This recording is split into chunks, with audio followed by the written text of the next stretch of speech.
ಎಲ್ಲರಿಗೂ ನಮಸ್ಕಾರ. ಈ ಒಂದು ವಿಡಿಯೋದಲ್ಲಿ 1ನೇ ತರಗತಿ ಸವಿ ಕನ್ನಡ ಭಾಗ 1 ಈ ಪುಸ್ತಕದಲ್ಲಿ ಊಟದ ಆಟ ಈ ಪದ್ಯದ ಬಗ್ಗೆ ತಿಳ್ಕೊಳ್ಳೋಣ. ಮೊದಲಿಗೆ ಪಾಠ 3 ಪಾಠಪೂರ್ವ ಚಟುವಟಿಕೆ. ಚಿತ್ರ ತೋರಿಸಿ ಪದ ಹೇಳಿಸಿ. 1 ಮೂಗು, 2 ಕಣ್ಣುಗಳು, 3 ಎಲೆಗಳು, 4 ಹೂಗಳು, 5 ಕೈ ಬೆರಳುಗಳು. ಈಗ ಪದ್ಯವನ್ನು ಓದೋಣ. ಪಾಠ 3 ಊಟದ ಆಟ ಪದ್ಯ. ಕವಿ ಜೆ.ಪಿ. ರಾಜರತ್ನಂ.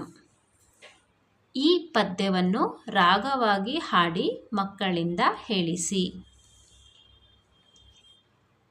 1 2 ಬಾಳೆಲೆ ಹರಡು, 3 4 ಅನ್ನ ಹಾಕು, 5 6 ಬೇಳೆ ಸಾರು, 7 8 ಪಲ್ಯಕ್ಕೆ ದಂಟು, 9 10 ಎಲೆ ಮುದಿರೆತ್ತು, 1 ರಿಂದ 10 ಹೀಗಿತ್ತು, ಊಟದ ಆಟವು ಮುಗಿದಿತ್ತು. ಈ ಪದ್ಯದಲ್ಲಿ ಕೇಳಿದ ಪದಗಳು 1 2 ಬಾಳೆಲೆ, ಹರಡು, 3 4 ಅನ್ನ ಹಾಕು, 5 6 ಬೇಳೆ ಸಾರು, 7 8 ಪಲ್ಯ ದಂಟು, 9 10 ಎಲೆ ಮುದಿರು ಎತ್ತು ಊಟ. ಪದಗಳ ಅರ್ಥ. ಪಲ್ಯ ಅಂದರೆ ತರಕಾರಿಯಿಂದ ಮಾಡಿದ ಪದಾರ್ಥ, ತಾಳದ. ದಂಟು ಅಂದರೆ ಒಂದು ಜಾತಿಯ ತರಕಾರಿ ಸೊಪ್ಪು. ಮುದಿರು ಅಂದರೆ ಮುಚ್ಚು ಮಡಿಚು. ನಂತರ ಅಭ್ಯಾಸ. ನೀಡಿರುವ ಪದಗಳನ್ನು ಹೇಳಿ ಮಕ್ಕಳಿಂದ ಹೇಳಿಸಿ. 1 2 3 4 5 6 7 8 9 10. ನಂತರ ಈ ಪ್ರಾಸ ಪದಗಳನ್ನು ಹೇಳಿ ಮಕ್ಕಳಿಂದ ಹೇಳಿಸಿ. 2 ಹರಡು, 6 ಸಾರು, 8 ದಂಟು, 10 ಎತ್ತು. ನಂತರ ಪದ್ಯದ ಸಾಲುಗಳನ್ನು ಕೆಳಗೆ ನೀಡಿದೆ. ಆ ಸಾಲುಗಳಲ್ಲಿ ಒಂದೊಂದು ಪದವನ್ನು ಬಿಡಲಾಗಿದೆ. ಬಿಟ್ಟಿರುವ ಪದವನ್ನು ಮಕ್ಕಳಿಂದ ಹೇಳಿಸಿ. 1 1 2 ಡ್ಯಾಶ್ ಹರಡು, ಬಾಳೆಲೆ.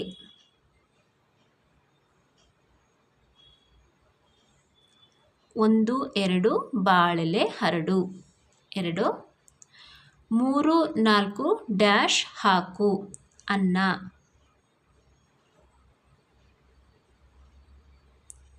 3 4 ಅನ್ನ ಹಾಕು. 3 5 6 ಡ್ಯಾಶ್ ಸಾರು, ಬೇಳೆ. 5 6 ಬೇಳೆ ಸಾರು. 4 7 8 ಡ್ಯಾಶ್ ದಂಟು, ಪಲ್ಯಕ್ಕೆ.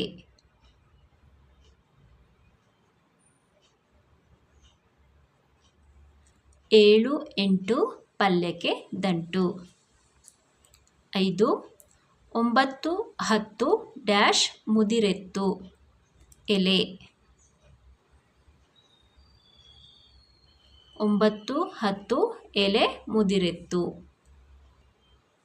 ನಂತರ ಚಿತ್ರಗಳನ್ನು ತೋರಿಸಿ ಪಕ್ಕದಲ್ಲಿರುವ ಪ್ರಶ್ನೆಗಳನ್ನು ಕೇಳಿ ಮಕ್ಕಳಿಂದ ಉತ್ತರ ಪಡೆಯಿರಿ.